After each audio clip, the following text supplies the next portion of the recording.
להתעכב on today's upgrade.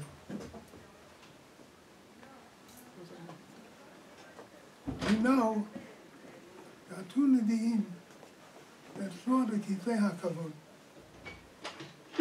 and prophesied. One was Yechezkel, one was Yeshayahu. But there's a difference. Yechezkel was very open, lengthy, with color, broad, good. Yeshayahu was very concise and very short. One would venture to say that Yechezkel saw more than Yeshayahu. Therefore, he spoke more at length. There's tremendous Gemara in Chagigah, Omar Robeh, Koma Shera'a Yechezkel Ra'a Yeshayahu. They saw the same picture, same vision. Why was Yechezkel more lengthy in describing the Kisei HaKavod? Lema Yechezkel domeh leben kfar shera'a et hamelech. Ben kfar means a country boy. Didn't say anything big, small musagim. He saw Kisei HaKavod, so actually nivau, blown over. Of course, with blown over, he spoke at length, described it at length. However, Yeshayahu was a city boy. Melachim, father became with morning kingdom and riches. A bigger musagim. He's a city boy in New York, Manhattan, Chicago. He had bigger musagim. Maybe he wasn't blown over. And he recorded quite shortly, abruptly. One would say, mainly he wanted to describe a building with the Nebu'ah, Kodesh, so to make a difference to your background. Okay? Makatuf Khan, the Torah, even Nebu'ah, was a lot more concise, exact than Torah, has to go through the person, the kingdom of the person, the tzinorot, the conduit is the person. And depending upon who you are, your background, your personality, so then the words will be recorded in accordance. I once showed this to someone, he said, תלוי בבן אדם, התורה חייבת לעבור דרכך. Shire was a person who was used to big buildings, but it was no big deal. Kisei HaKavod. למרות, this is Kisei HaKavod, this is Malchusah, the Shamayim, the Rokia, all that. His personality was very refined. He'd seen big things, he'd been around us, they said, in big cities, it didn't make such a dent on him. On the other hand, Yechezkel was a country boy, he never saw anything more than 4 flights. He saw the Kisei HaKavod, got blown over. So he wrote at length, more descriptive. It's finished, that the Torah has to go through you. It depends what you are, who you are, how refined you are, how sensitive you are, the Torah will follow suit. It reminded me of things I once saw from the Alter Keller on Vinegar. If you understand, that's what I call this one. Which one? To read it. No. So he speaks about something that many years ago he met his Rebbe of Salanter, the father of Musa. Omar, Rabbi Salanter told the Alter Keller, Acharei ki yodua, being that it is known, Shatero eino psuta min hashamayim, Torah is not capacitated from the heaven. It doesn't come down already finished. It has to be formulated, has to be discussed, be thought about. But that means to all the Chachmei Hador. It was given over to the Chachamim of that generation. Tayari Eretz, who live in this world. They don't live upstairs, they live here. They're acquainted, they're around, they're influenced. So therefore, the halacha is according to what they say. And Shemayim, they're waiting for the Chachamim here to pass rule, to pass judgment. The Mele, Chacham here says, "Ein le dayan el ma she'einav ro'ot." The dayan can only pass according to his eyesight, his knowledge. He can't do more than he is. But at least you have to have eyes, precious, pure, unaffected eyes. The dayan has to give a psak as uninfluenced as big tahor. Then you can pass it, and then the formulated halacha is the halacha is here. ואז לא יהיה משוחד. מילא, you have to be uninfluenced, not tilted. אין תלוי זה להשמין עצמו במידות תחילה, כמו בעל מידות, ואז לא יהיה משוחד. ואז אין לו לדיין על מה שאינה פרות. יש לו עיניים לראות. His eyes are pure, unaffected. מה שאין כן, אם לא השלים עצמו במידות, he's not perfect in מידות, you never know the motivation, what's behind this stuff. אז אין לו ראוי להיות דיין, he's not fitting to be a דיין. אף אם פעם אחת מכוון, אין תורתה תורה כלל. Torah is not Torah. כי התורה אין הפסוקה מן השמיים. You have to make the Torah. If your eyes, if your thoughts is pure, unaffected, unadulterated, then your machshava is Torah, and your eyes are Torah, and the psak is Torah. We've been given the ability to practice in Shamayim, the waiting for the psak of the people here, of the man here, but you have to be tahor. Later Shamayim, the Torah is decided here, but here it has to be decided honestly, perfectly. And that's the chant in the Gemara of Dr. Alfred Keller, Im harav domeh lemalach Hashem tzvokos, yivakshu Torah mipiv. If the Rav is compared to a malach angelic, yivakshu Torah mipiv, ve'im lo, how yivakshu Torah mipiv. Why? Ki torato is not Torah. His Torah is not Torah. For Torah to be Torah, has to be excel perfect in midah.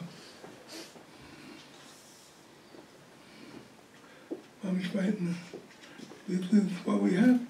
To be a dayan, then you depend on you, but you have to be pure, unaffected. And it's Baal Midot. Baal Midot. The only one that I remember is the one on him, Rabbi Wolkin, was the son-in-law of the Chofetz Chaim. His Levinson. My father told me he saw a letter from the Bachon Vassen to his father, describing the Hirsch Levinson, the son-in-law of the Chofetz Chaim. And the letter went as follows: All that derech Ivenu, passed through our town, Horav Hadrim El Malach Hashem. The Hirsch Levinson. The Bachon Vassen, but not go around words or title. He called him Horav Hadrim El Malach Hashem. You have to be completely about midas. Otherwise the Torah is not it. I would like to tell you the story. And this just shows how it's done. It happened exactly 50 years ago. I was born 1967. Here in Jerusalem, I was learning in River Yeshiva. My nephew learned in Yeshiva in Staten Island. He came to be accepted in River Yeshiva. What did he have? He had to have a letter of recommendation. But yes, not the Chaim. He showed me a letter, it was a bizayon and embarrassment. He looked at it as a ledger, had a loose leaf, saw a few words, no firma, with no letterhead. So Chaim forever that the boy is a good boy, and they should try to take him. And he writes a letter to Chaim, writes L'chvod or Shabbat Mir. He hopes he'll have enjoyment from this fellow. And from all his Talmidim, a few words, signed his name. I was so embarrassed to give it to Chaim, it was so unfitting. But I had no brother, I had no who the boy is. I gave him the piece of paper and waiting for a scolding. What do you mean with the publish? Looked at it, Chaim studied it for 20 minutes. And then he had to get a pencil, a pencil. He took it, underlined or sentence. I was curious to find out what he underlined. Very close with him. I thought maybe he wanted Mashiach of Aaron Chazet to look at this line to see what's behind it. Say, listen, what is happening? He told me, Mama is so naive. You don't see? He's giving me a blessing. I owe him Hakarat Hatov. I owe him thanks. He was so taken, he's giving me a blessing. This young Rosh Yeshiva, 30 years old, maybe the Gadol Hazor, the On Hazor, the Tzara Hazor, the Miro Yeshiva, he should have a lot of Talmidim. So Reb Chaim was mamish, completely mesmerized. This fellow gave me a bracha on the London. He said, "Don't you see, give me a bracha." I said, "Why is this I never saw?" The biggest Talmid Chacham in the world taking a pencil to emphasize, to underline the bracha of the young Rosh Yeshiva. It shows what midot are, what midot tovot are. Really Yeshiva. There's nothing today as miraculous as Really Yeshiva. A miracle which will never be understood fully.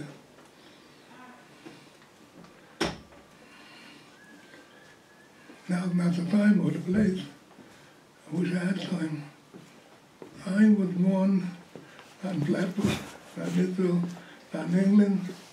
I was born in China, in Shanghai, many years ago.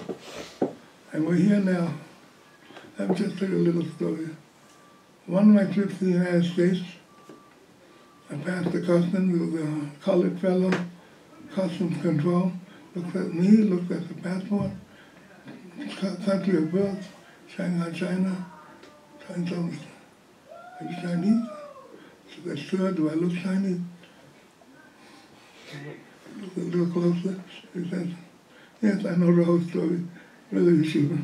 Schwarz, the customs guy, I know the whole story." I didn't know. My friend told me. Schwarz and Kennedy, I know the whole story. Really Yeshiva. I never had such a reasoning in my life. This is really Yeshiva. This is not to be believed. A miracle, the railroad, and you know, all you guys are part of it. The people that paid the bill were the Chalabim. Chadon, Sasson, all these guys, they paid the money. At the end of the day, they paid the bill. Yeshiva went, but someone had to finance it. Who built the Yeshiva? Who built the building?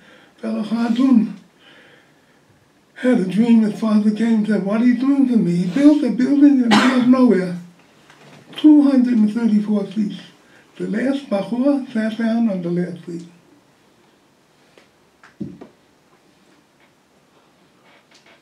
Who got them there?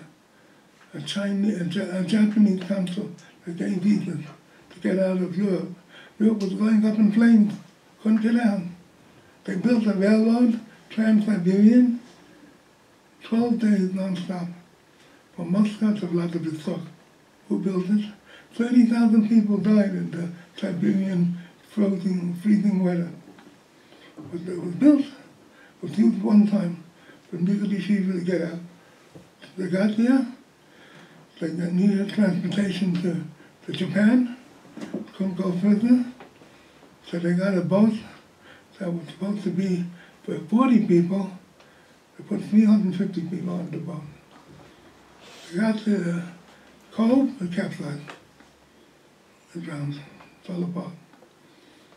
And cove, she was there for one day, but then Japanese scholar from the royal family loved the Jews.